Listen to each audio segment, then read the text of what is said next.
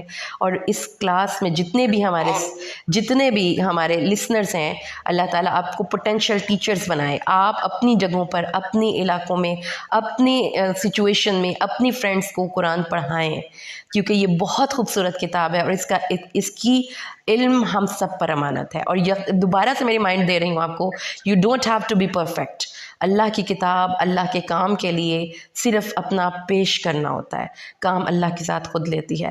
آپ کو پرفیکٹ ہونے کی ضرورت نہیں ہے. اللہ تعالیٰ سے دعا کریں اللہ اس قرآن کی برکت سے ہماری اولادوں کو نیک بنائے، ہمارے والدین کے لیے صدقہ جاریہ بنائے. اللہ تعالیٰ ہماری زندگی کے مسئلے حل کرے اور اس پر ہمیں عامل بنائے. اللہ اس قرآن کو ہمارے لیے ہدایت، نور، ایمان اور ہماری قبروں کے لیے روشنی بنائے، ہمارے پل صراط کے لیے روشنی بنائے. قرآن کی ہماری سفارش انشاءاللہ ہم حاصل کریں گے جب ہم اللہ کے پاس جائیں گے. بارک اللہ لی و لکم فی القرآن الحکیم ونفعنی و ایاکم بالآیات والذکر الحکیم.